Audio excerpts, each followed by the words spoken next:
TSI-2 versus TSI-3B, a practical stroke recovery and self-control study part 1, number 1669, the 3rd of June 2026, Gerald C. EclaireMD Foundation, category stroke. Preface for readers: eat more protein and vegetables. Eat less red meat and processed food. Reduce portions if overweight. Eating a little less will not hurt you. Overeating for years will. Exercise daily. Walk at least 7,000 to 8,000 steps.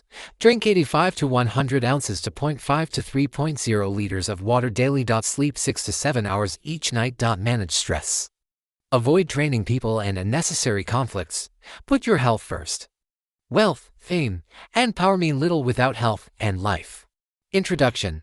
Following my hemorrhagic stroke in June 2025, I continued monitoring my health status using several versions of my Trajectory Stability Index (TSI).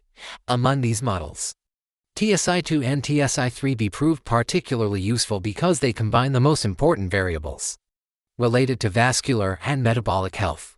The equations are TSI-2 equals pp 45 times SBP 120 times 10. TSI-3B equals EG/120 times pp 45 times SBP 120 times 12, where pp represents pulse pressure, SBP represents systolic blood pressure, and EG represents estimated average glucose. The purpose of this study is not to predict future stroke events. Instead, it is to determine whether these indices can serve as practical warning tools that help guide daily behavior and reduce stroke risk. Relationship between TSI-2 and TSI-3B from the equations above. TSI-3B TSI-2 equals EG 120 times 1.2, which simplifies to TSI-3B TSI-2 equals EG 100. Therefore, EG equals 100 times TSI-3B TSI-2. This is an important finding because it reveals that the ratio between the two curves directly reflects glucose behavior. As a result, the two curves can be interpreted as follows. TSI-2 represents the vascular trajectory. TSI-3B represents the vascular trajectory modified by glucose. TSI-3B TSI-2 represents the glucose trajectory. This interpretation provides more physiological information than a simple correlation coefficient because it separates the vascular component from the metabolic component. Observations from the diagram.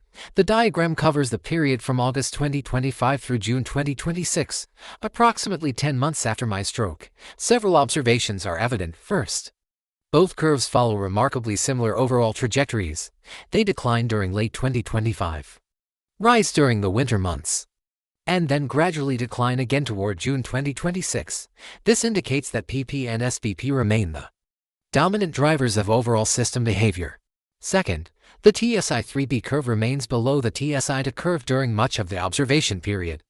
Since the ratio between the two curves directly reflects glucose, this indicates that glucose remained below 114 mg DL during many periods of recovery. Third, when the two curves approach each other or intersect, glucose approaches or exceeds 115 mg DL. Therefore, the separation between the two curves becomes a visual representation of glucose status. Fourth, despite fluctuations, both curves remain confined within a relatively narrow range. Neither curve exhibits uncontrolled upward acceleration. From a systems engineering perspective, this suggests a bounded and relatively stable recovery process. Practical interpretation. One of the most important lessons learned from this study is that the three variables play different roles. Pulse pressure PP is primarily an observation variable. It reflects arterial stiffness, vascular aging, and vessel elasticity. These PP factors change slowly and cannot be easily modified on a daily basis. Systolic blood pressure SBP is a controllable variable. It can be influenced through emotional control, stress reduction, breathing exercises, sleep quality, physical activity, and medication. Glucose is also a controllable variable. It can be influenced through food quantity, carbohydrate or sugar intake amount, exercise such as walking steps, sleep hours and quality, and stress or emotional management. Therefore, PP tells me where my vascular system stands today, while SBP and glucose determine where the system may be heading tomorrow. Changes after stroke. Before my stroke, exercise was one of my most effective glucose control tools. My daily walking volume often reached 14,000 to 15,000 steps. After the stroke, physical capacity declined and daily walking decreased to approximately 7,000 to 8,000 steps. As a result, dietary control became increasingly important. From an engineering viewpoint, One control actuator became weaker, requiring another control actuator to compensate. The overall objective remained unchanged: keep glucose low, keep SBP low. Monitor the trajectory continuously. This experience reinforced the practical value of TSI because even small changes in SBP or glucose immediately produce visible changes in the index. TSI is an early warning tool. The most useful feature of TSI is its sensitivity. Rather than functioning as a diagnostic tool, TSI functions more like a dashboard warning light. The question it attempts to answer is not, "Will I have a stroke tomorrow?" Instead, it asks, "Am I moving toward a safer zone or a more dangerous zone?" This distinction is important. The TSI model does not attempt to replace physicians, imaging studies, or clinical judgment. It simply provides a quantitative reminder to maintain control over three key variables that are known to influence stroke risk. For me personally, the TSI has already demonstrated practical value because it has warned me when risk variables increased, helped me monitor recovery progress, provided actionable targets, and influenced my daily behavior. What I learned from comparing TSI-2 and TSI-3B. Before conducting this comparison, I understood that both glucose and blood pressure contributed to stroke risk. However, I did not fully appreciate their relative importance during the post-stroke recovery process. The comparison between TSI-2 and TSI-3B provided a much clearer picture. By separating the vascular variables from the metabolic variable, the two curves revealed a hierarchy of physiological influences that was not obvious before. The most important discovery was not a new equation or a new statistical result. Instead, it was a clearer understanding of which variables drive the system and which variables modify the system. The analysis suggests that glucose functions primarily as a background stressor, while blood pressure functions as a foreground stressor. Throughout the observation period, the overall shapes of the two curves remained remarkably similar.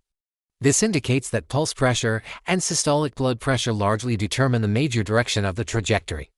The addition of glucose changes the magnitude of the index but does not substantially alter its overall shape. In other words, glucose appears to amplify the system, whereas blood pressure appears to drive the system. This observation is consistent with a concept I have gradually developed through years of studying stroke, diabetes, and vascular disease. Diabetes damages blood vessels over many years, creating a vulnerable environment. Blood pressure, however, can produce acute mechanical stress capable of triggering a vascular event within a very short period of time. The present analysis provides quantitative support for this interpretation. Practical implications for daily control. One of the most useful outcomes of this study is the ability to distinguish between variables that can be controlled and variables that can only be observed. Pulse pressure (PP) primarily reflects arterial stiffness, vascular aging, and vessel elasticity. These characteristics change slowly and cannot be significantly modified on a daily basis. Therefore, pulse pressure functions mainly as a physiological status indicator that is not easily controlled by the patient. Systolic blood pressure (SBP) is different. It can be influenced through emotional control, stress reduction, adequate sleep, breathing exercises, physical activity, and medication. It therefore becomes an important intervention variable. Glucose is also an intervention variable. Through food portion, dietary choices, carbohydrate and sugar reduction, exercise, and lifestyle management, glucose levels can often be modified relatively quickly. This distinction helped simplify my priorities after the stroke. Before this analysis, many physiological variables appeared equally important. After examining the two trajectories, the signal became clearer and much of the noise disappeared. The practical priority became straightforward. First, maintain tight control of systolic blood pressure. Second, maintain good glucose control. Third, continuously monitor pulse pressure as an indicator of vascular condition. This prioritization does not reduce the importance of glucose control. Instead, it places glucose into its proper physiological role within the overall system. In other words, this analysis helped me identify the signal hidden within the noise and focus my attention on the variables that matter most for stroke prevention and recovery. Conclusion. The comparison between TSI-2 and TSI-3B demonstrates that the ratio between the two indices directly reflects glucose behavior while removing the common vascular components of pulse pressure, rate and systolic blood pressure.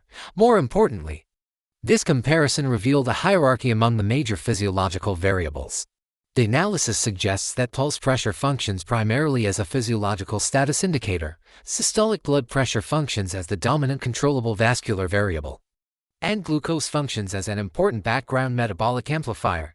The findings indicate that blood pressure primarily drives the trajectory, whereas glucose primarily amplifies the trajectory. This distinction became much clearer after comparing the two curves and proved to be one of the most valuable lessons obtained from this stroke risk study. Most importantly, the TSI framework transforms complex physiological interaction into a simple trajectory that can be monitored daily. The TSI's greatest value may not be prediction, but behavioral guidance. By encouraging continuous control of glucose and systolic blood pressure, the TSI provides a practical early warning system that may help reduce stroke risk and support long-term recovery. For me personally, the greatest benefit of this analysis was not mathematical. It was learning how to distinguish the signal from the noise and focus my attention on the variables that matter most. In addition, both curves in the top chart show a distinct rise peaking around late December 2025, January 2026. This corresponds beautifully with known medical data showing elevated blood pressure and metabolic challenges during cold winter months, changes in seasonal diet, or altered sleep patterns. In particular, I can already see 3 areas that may deserve expansion. 1. Why the hierarchy matters. I have discovered that not all risk factors deserve equal attention. This paper identifies blood pressure as the primary driver and glucose as a background amplifier. That insight has practical consequences for daily life and could be expanded further. 2. The broader lesson of signal versus noise. This theme appears repeatedly throughout my research work, whether in AI, engineering, business, stroke recovery, or other medicine research topics. This two-curve comparison helped reveal the dominant signal hidden inside a complex physiological system. That idea could form the basis of a strong conclusion. 3. In fact, I suspect the final paper may end less with mathematics and more with a reflection such as, the purpose of a model is not to create more numbers. The purpose of model is to reveal the most important signal hidden within a complex system so that meaningful action can be taken. This is part 1.